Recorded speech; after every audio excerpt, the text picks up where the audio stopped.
día, ya buenas tardes. Exacto. En realidad es un privilegio estar aquí con todos ustedes, que son de todo el país, seleccionados y que van a ser todos profesionales muy exitosos. Yo quería decirles que el tema de la investigación, la medicina, es tremendamente importante. El INTA, al cual nosotros pertenecemos, es un instituto de investigación para los temas de alimentación y nutrición. Y en el INTA, la mitad de los que trabajan son investigadores que vienen de la ciencia básica, biólogos moleculares, algunos son de biología celular, etcétera, pero la otra mitad somos médicos, o sea que los médicos también podemos hacer investigación. Y la mayoría de los médicos del INTA trabajamos a la vez en investigación y a la vez atendemos pacientes y hacemos clínica. Y en otros casos hacemos investigación básica, hacemos la clínica y hacemos investigación de salud pública. O sea, se puede hacer todo eso. Es cosa de tener la voluntad y tener la imaginación. Bueno, yo quería contarle un poco esto del INTA porque el INTA nace, ¿no es cierto?, con el tema de la desnutrición. En la década del 70 en Chile había altísima desnutrición y desde el punto de vista epidemiológico teníamos, ¿no es cierto?, estas causas de muerte. Lo rojo son las enfermedades cardiovasculares, que eran aproximadamente un 17% del total de las muertes.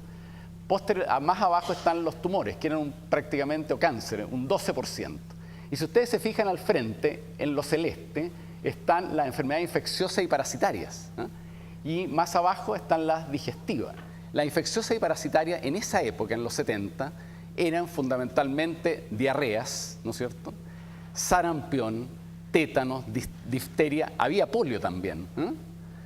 Y ustedes ven que había una franja importante de lo verde, que eran las enfermedades respiratorias. Esas respiratorias eran bronconeumonias en los niños. Entonces, si sumábamos las muertes por diarrea, que están en la celeste, más la bronconeumonía en los niños, había una altísima mortalidad infantil por bronconeumonias y diarreas, año 70.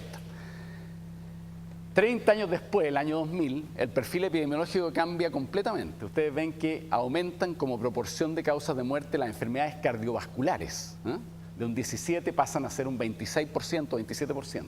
Los cánceres se duplican, pasan del 12-13% al 24%. Más del 50% de las causas de muerte del año 2000 en adelante se deben a problemas cardiovasculares o cánceres. Y al otro lado, ustedes ven la franja celeste, está aquí, que queda reducida al 2 o 3%, que ya es lo mínimo. El tema de las digestivas ya pasan a predominar ahí los temas de cirrosis, de úlcera gástrica, otros problemas, y no las diarreas de los niños.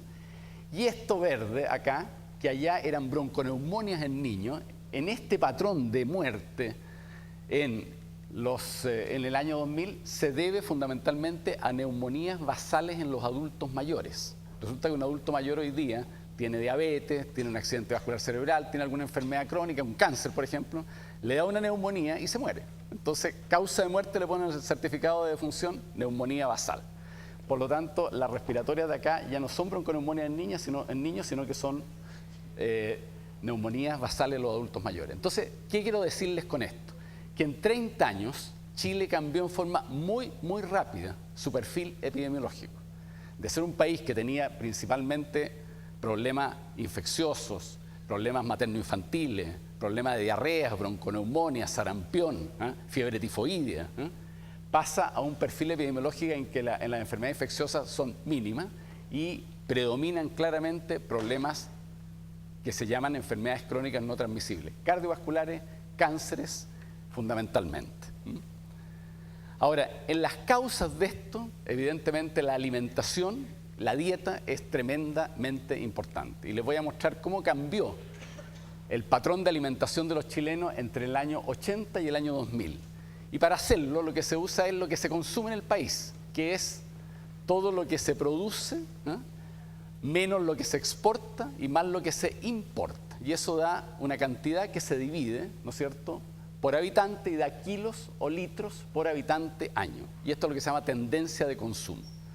Porque medir consumo propiamente tal es extraordinariamente difícil. O sea, habría que hacer encuestas a cada persona y las personas cuando se le hacen encuestas no siempre cuentan la verdad. Cuando uno hace encuestas de consumo en adultos, por ejemplo, los obesos o los que tienen sobrepeso siempre dicen que comen menos que los normales o que los enflaquecidos. Entonces, esta es una manera que es muy gruesa, pero que muestra la tendencia. Y ustedes ven que, por ejemplo, en papas no hubo cambios, pero en los lácteos aumentó de 83 litros por habitante a 127. En los lácteos están incluidos manjar blanco, yogures, queso, ¿no es cierto? Todos los derivados de la leche, que son muy buenos desde el punto de vista del calcio, pero tienen un alto contenido de ácido graso saturado, especialmente colesterol. En pescado nosotros tenemos un consumo bajísimo, 5 a 7 kilos por habitante al año, y eso no cambia prácticamente. En cambio, en las carnes, fíjense que se aumentó de 30 kilos por habitante al año al doble, a 64,5. Fundamentalmente en base a la carne de vacuno, la bovina. La carne de cerdo eran 3.3 kilos por habitante al año. El año 80 subió a 16. Y las aves subieron de 4 a 25. O sea, hubo un aumento impresionante, ¿no es cierto?, del consumo de carnes. Y el pan disminuyó, pero todavía estamos en niveles muy altos de consumo de pan. En el mundo, nosotros somos los segundos consumidores de pan per cápita. ¿Quiénes son los que más consumen pan en el mundo? ¿Alguno de ustedes tienen una idea o no? ¿Ah? Alemania, no es Francia. Nosotros somos segundo y después está Francia. Primero Alemania, segundo Chile, tercero Francia. Bueno, y aquí está el consumo de grasa. Aquí está el consumo de grasa. Ustedes se fijan en los gramos per cápita de grasa. Ahí está, se parte con 50 gramos per cápita el año, ¿no es cierto?, 75. Y eso sube a el 80 hasta 60. Y ahí hay una caída en el 85 que corresponde a un periodo en que en Chile hubo una crisis económica bastante severa.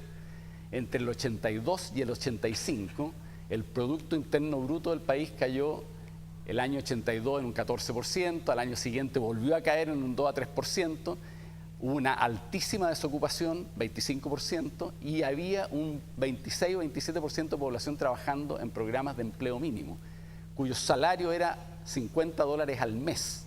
Entonces la gente consumía fundamentalmente té con azúcar, pan, y ni siquiera consumía grasa, entonces disminuye el consumo de grasa. Viene el año 90, mejora la situación económica, empieza el crecimiento económico del país y la gente empieza a consumir más grasa, alimento con alto contenido de grasa. Y ustedes ven cómo sube de 60 gramos per cápita a 80 y después prácticamente a 90 o más gramos per cápita. Y eso pasa a constituir el 27% del total de calorías provenientes de grasa, lo que es muy alto. ¿Y qué pasa con las frutas en Chile? Chile, como decía muy bien en la presentación, es un país que se llama potencia alimentaria. O sea, es un país que es gran exportador de alimentos. Somos el 15º país en el mundo en exportación de alimentos.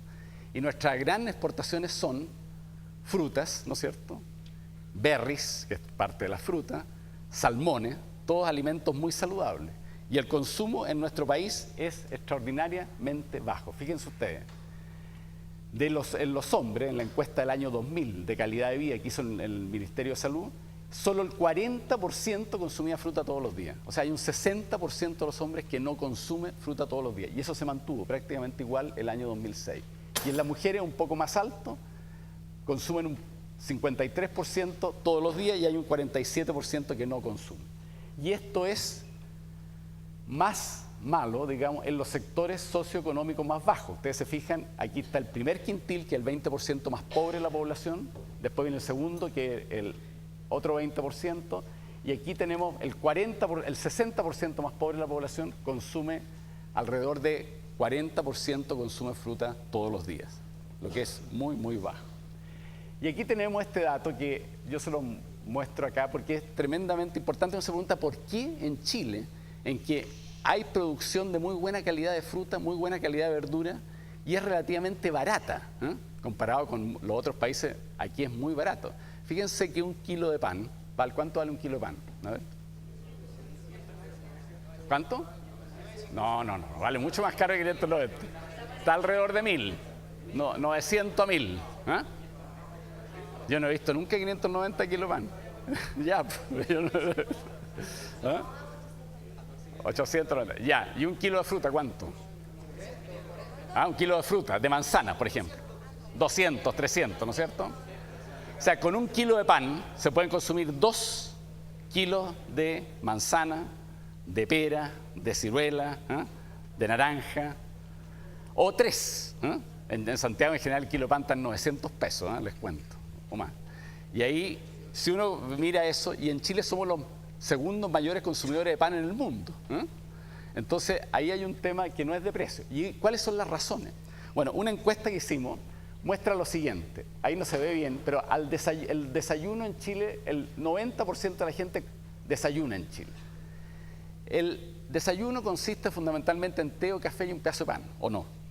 Y se sale corriendo. Después llega el almuerzo, ¿no es cierto? Entonces la gente va a almorzar. Y al almuerzo, en general, hoy día, el 100% de la población en Chile almuerza. Y ahí se consume ensalada y se consume una fruta de postre. ¿O no? En general sí, ¿no es cierto? Ya. Ahí estamos bien. Pero ¿qué pasa en la tarde? Y ese es el dato interesante, que ahí dice 11, no sé si alcanza a ver. El 90% de la población chilena toma 11 y no come en la noche. Llegan 7, 8 de la noche a la casa, cansados, se sientan a la mesa, sacan el pan, ¿y qué le echan al pan? Queso, mantequilla, ¿qué más? Jamón,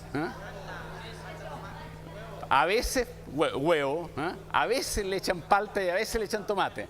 A veces, claro, ya, ahí está bien.